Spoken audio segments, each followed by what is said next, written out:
Hi there. Good morning. This is Evelyn Herman, the Early Kids Life Director at Cypress Bible Church, and it is again my privilege to share with you this morning.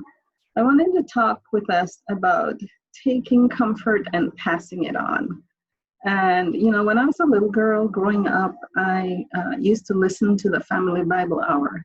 And there was a guy, Arnott P. McEntee, who used to do these devotionals. And he would always use very good illustrations to bring the message home.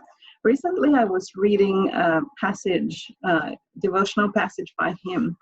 And he was talking about this little girl who was being tucked into bed.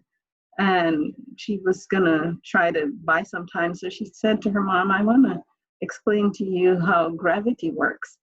And her thought was that gravity was that God is in the center of the world, protecting and keeping his children right side up in an upside down world. And I thought, that is very much like the way I'm feeling these days, that the earth's kind of spinning upside down a little bit. But even in the middle of that, I have seen how God cares for us.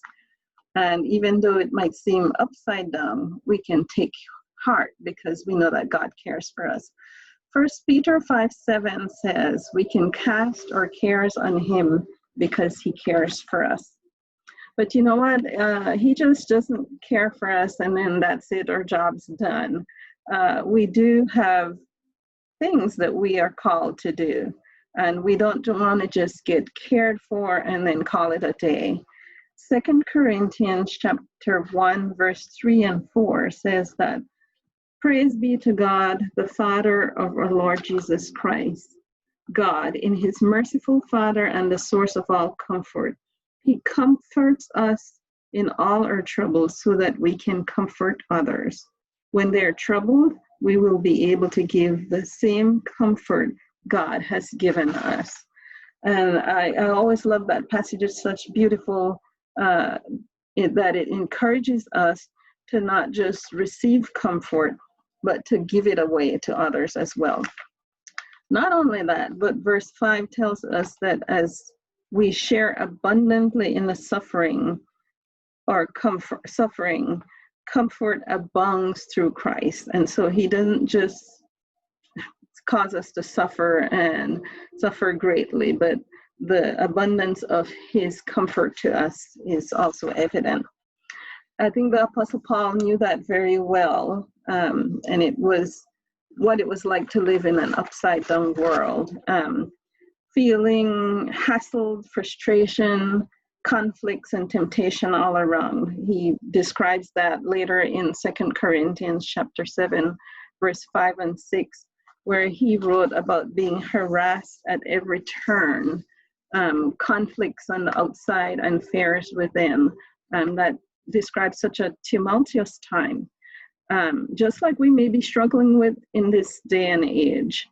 But yet Paul shares with confidence that he was comforted by God. He calls God the God who comforts the downcast. No matter what you are feeling today, what you're going through, how much life might be throwing at you, we can go through it knowing that God is our comfort. He cares and he understands. And note the way that God comforts. He uses people like you and me to comfort others. In 2 Corinthians chapter 7, verse 6, Paul talks about how Titus was a comfort to him. Today, my prayer is that whatever you might be going through, whatever your circumstance, that you would know God's comfort and that you would know his grace. But don't stop there. Be a comfort to those around you. Be a Titus to the people around you. And you don't have to look very far to find somebody like that today. There's so many people hurting and feeling broken. And so let's be a comfort to those who need to be comforted. So my little thing is to take comfort and pass it on. Have a blessed morning and a blessed day. And I pray that the God of all comfort would comfort you in your time of need. Thank you. Bye-bye.